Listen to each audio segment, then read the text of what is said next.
কাঁচা আমের বার্মিজ আচার। আর আজকের এই আচারটা একবার বানালে বারবার বানাতে বাধ্য হবেন, এটা এতটাই টেস্টি। আজকের আচার তৈরি করার জন্য আমি এখানে হাফ কেজি পরিমাণ কাঁচা আম নিয়েছি। আমি এখন আমগুলোর খোসা ছাড়িয়ে নিয়ে তারপর আমগুলোকে দুই টুকরো করে কেটে নিয়ে তারপর এগুলোকে স্লাইস করে নেব। আমের স্লাইসগুলোকে এমনভাবে কাটবেন যেন খুব বেশি পাতলাও না হয় আবার খুব বেশি মোটাও না হয়, মাঝামাঝি হবে। আমার এখানে আমের স্লাইসগুলো কেটে নেওয়া হয়ে গেলে আমি এখন এখানে দিয়ে দিচ্ছি 1 কাপ পরিমাণ চিনি, আর এর মধ্যে দিয়ে দিচ্ছি আমি এখন স্বাদ মতো লবণ।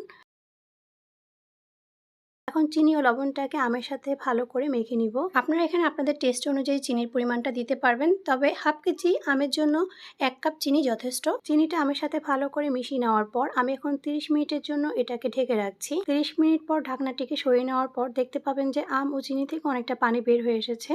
এখন আমগুলোকে একপাশে রেখে দিয়ে আচারের জন্য একটা মশলা তৈরি করে নিব। আর এর জন্য প্যানে দিয়ে দিয়েছি 1 চা চামচ পরিমাণ পাঁচফোড়ন, দিয়ে দিচ্ছি আমি এখানে মৌরি হাফ চা চামচ, এরপর আমি এখানে দিয়ে দিচ্ছি 2টা শুকনা মরিচ, আর দিয়ে দিচ্ছি আমি এখানে হাফ চা চামচ পরিমাণ জিরা। এখন সব কিছুকে একসাথে চুলার আঁচ কমিয়ে ভালো করে ভেজে নিব। ভেজে নেওয়া হয়ে গেলে আমি এখন এগুলোকে চুলা থেকে নামিয়ে ঠান্ডা করে একটা গ্রাইন্ডারে গুঁড়া করে নিয়েছি। এখন আচার তৈরি করার জন্য একটা প্যানে দিয়ে দিচ্ছি 3 টেবিল চামচ পরিমাণ সরিষার তেল। তেলটা একটু গরম হয়ে আসলে আমি এর মধ্যে দিয়ে দিচ্ছি হাফ চা চামচ পরিমাণ মৌরি, আর মৌরিটাকে দিয়ে আমি একটু ভেজে নিচ্ছি। এরপর আমি এখানে আমগুলোকে দিয়ে দিচ্ছি। আমগুলোকে দিয়ে একটু মিশিয়ে নেওয়ার পর এখন আমি আমের মধ্যে দিয়ে দিচ্ছি 1 চিমটি পরিমাণ হলুদের গুঁড়া, আর দিয়ে দিচ্ছি আমি এখানে 1 চিমটি পরিমাণ লাল মরিচের গুঁড়া। এতে করে কালারটা খুব সুন্দর আসবে। এখন সব কিছুকে একসাথে নেড়ে ভালো করে আবারও মিশিয়ে নিচ্ছি।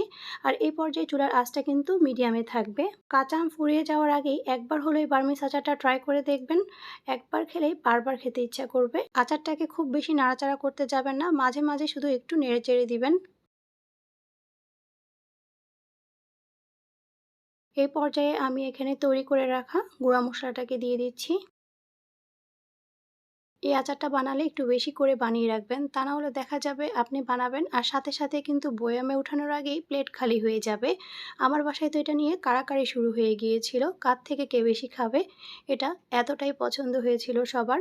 কাঁচা আম থাকতে থাকতে একবার হলেও অল্প পরিমাণে এই আচারটা ট্রাই করে দেখবেন, আশা করছি আপনাদের সবার কাছে অনেক বেশি ভালো লাগবে। আচারটা যখন একটু স্বচ্ছ দেখাবে এরকম, তখনই বুঝবেন যে আচারটা হয়ে গিয়েছে। আমার এখানে আচারটা হয়ে গিয়েছে। এখন আমি এটাকে চুলা থেকে নামিয়ে একটা সার্ভিং ডিশে নিয়ে নিচ্ছি।